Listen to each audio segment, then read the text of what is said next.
Welcome viewers. आज हम इस वीडियो में सुडोकू पहेली को सॉल्व करने के लिए, हल करने के लिए कौन कौन सी ट्रिक्स, कौन कौन सी स्ट्रेटजी और क्या क्या लॉजिकल रीजनिंग इस्तेमाल होती है उसके बारे में बात करेंगे और सुडोकू पहेली को हल करने के और कौन कौन से फार्मूले हैं उनके ऊपर चर्चा करेंगे। आइए बोर्ड पर चलते हैं। बोर्ड पर चारों कॉर्नर में हमने लाल रंग में कुछ नंबर लिखे हुए हैं और ये जो सेंटर वाला ब्लॉक है इसको 5 नंबर ब्लॉक कहते हैं और इसके चारों तरफ जितने भी सेल हैं उनको हमने काली स्याही से लिखा हुआ है। ये चारों कॉर्नर्स, इनमें 4 सेल हैं, 1 2 3 4, 1 2 3 4, 1 2 3 4, यानी कि टोटल 16 सेल हैं जिनको हमने लाल रंग से लिखा हुआ है। और इस ब्लॉक के चारों तरफ जितने भी सेल हैं इनकी भी गिनती 16 है। 1 2 3 4 5 6 7 8 9 10 11 12 13 14 15 16। अब आप एक चीज़ और नोट कीजिए, जो नंबर हमने इन चारों सेल में 16 सेल के अंदर भरे हुए लिखे हुए हैं वही नंबर्स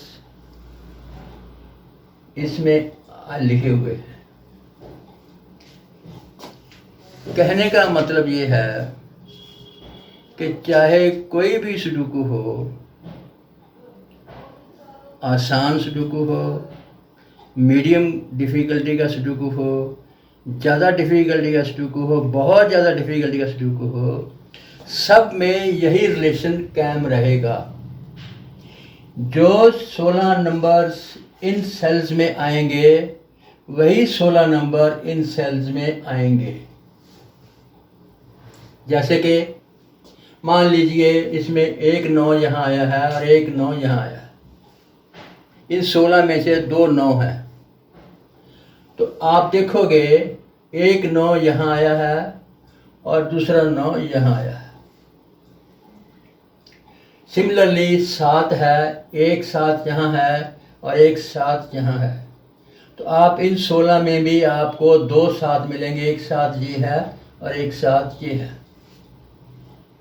तीसरा 4 है, 1 4 नंबर यहाँ रिपीट हो रहा है, 1 4 नंबर यहाँ आ रहा है और 1 4 नंबर यहाँ आ रहा है, यानी कि इन 16 में 4 नंबर 3 बार रिपीट हुआ है। तो इस 16 में भी 4 नंबर 1 2 3, 4 नंबर 3 बार रिपीट हुआ है।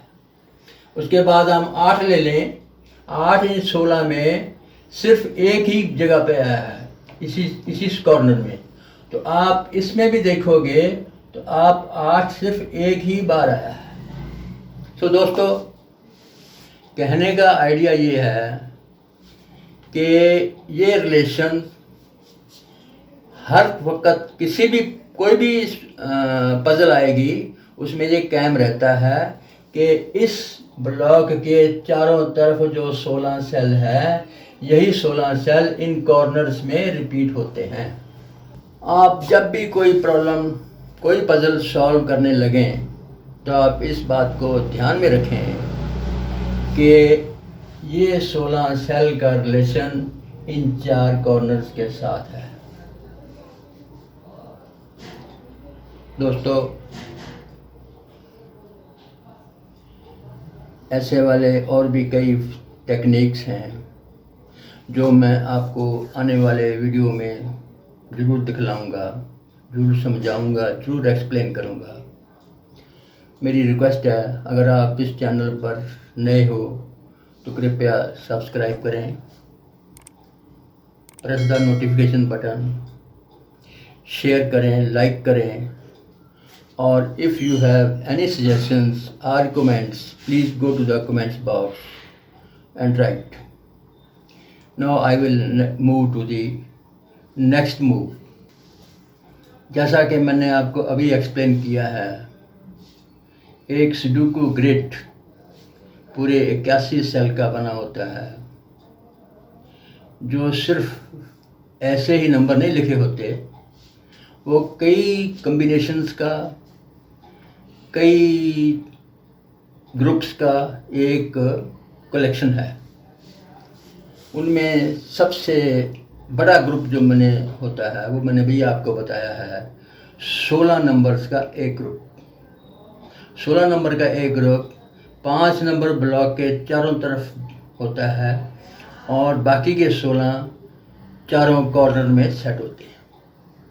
इसके अलावा कुछ छोटे छोटे कम्बिनेशन भी होते हैं, जोड़े होते हैं, 2 के होते हैं, 3 के होते हैं, 4 के होते हैं. इन सब कम्बिनेशन को मिला के एक सुडोकू ग्रिड बनता है. सबसे आसानी से डिस्कवर होने वाला कम्बिनेशन जो है वो एक 2 नंबर्स का जोड़ा है, जैसे कि मैंने आपको बोर्ड में दिखा रखा है. मैंने 6-7 का जोड़ा लिया है. ये जोड़ा 1-2 का भी हो सकता है, 3-5 का हो सकता है, 8-9 का हो सकता है. आप कोई भी जोड़ा समझ सकते हैं. सबसे आसान डिस्कवर होने वाला किसी भी पजल में जब हम सॉल्व करते हैं तो ये जोड़ा बड़ी आसानी से आप डिस्कवर कर सकते हो. एक बात मैं आपको और बता देता हूँ, जैसे मैंने अभी आपको बताया 16 का एक ग्रुप होता है, वो सामने पजल में लिखा हुआ नहीं होता है. ये आपने डिस्कवर करना है कि इन 16 के अंदर और कॉर्नर में जो 16 हैं उनका आपस में क्या रिलेशन बनता है, कौन कौन से नंबर उनमें फिट हो सकते हैं, वो आपने डिस्कवर करने होते हैं. सिमिलरली जैसे ये जोड़ा है, ये सामने आपको नज़र नहीं आएगा, ये हिडन होते हैं. आपने इन जोड़ों को डिस्कवर करना है कि भाई यहाँ पर कौन सा जोड़ा फिट हो सकता है. होता क्या है, जैसे ये 2 नंबर का जोड़ा है, इनमें से अगर पजल है तो उसमें एक नंबर फिक्स किया होता है, 3 नंबर आपको डिस्कवर करने होते हैं. अगर एक नंबर फिक्स नहीं किया हुआ है और आप ये जोड़ा ढूंढ लेते हो तो समझ लीजिए कि ये आपका गलत सिलेक्शन है, क्योंकि अगर आप इसको ऐसे लिखोगे तो इस पजल के 2 सॉल्यूशन निकल आएंगे, 6-7, 6-7, 6. आप अगर देखोगे, अगर इनमें से कोई एक फिक्स नहीं है तो 7 ऊपर जा सकता है और 6 नीचे आ सकता है. सिमिलरली इसका 6 ऊपर जा सकता है, 7 इसका नीचे आ सकता है. इसलिए पजल के अंदर आपने ये नोट करना है, इन चारों में से एक सेल फिक्स होना चाहिए. ओके, नेक्स्ट इज, ये जोड़े आपको कहीं भी किसी भी शेप में मिल सकते हैं. जैसे मैंने आपको लिखा है, ये जोड़ा यहाँ से लेकर जहाँ तक फिक्स हो सकते हैं, यहाँ हो सकते हैं, यहाँ हो सकते हैं. और सबसे जो बड़ी बात वो है कि ये यहाँ ऐसे भी हो सकते हैं, ये 6-7 यहाँ और 6-7 यहाँ. यानी कि ये हमने लिखे हैं सेल्स के कॉलम्स के अंदर, वो आपको रोज में होंगे. ये मैं आपको एक बार लिख देता हूँ. मान लीजिए यहाँ 6 है और यहाँ 7 है, तो इसमें यहाँ 7 हो सकता है और 6 हो सकता है. Both these are interchangeable. 7 यहाँ जा सकता है, 6 यहाँ जा सकता है, अगर इन चारों में से एक फिक्स नहीं है तो. So friends, in my next video I will come up with few more tricks and strategies and reasoning. मैं उम्मीद करता हूँ कि आपको ये फ़ायदा पहुँचाएगा और आपको सुडोकू को पजल्स को हल करने में आपकी मदद होगी। और आखिर में मैं आपको फिर ये रिक्वेस्ट करता हूँ कि अगर मेरी कुछ एफर्ट्स आपके हेल्प आती है तो kindly subscribe and likes and share. Thank you very much.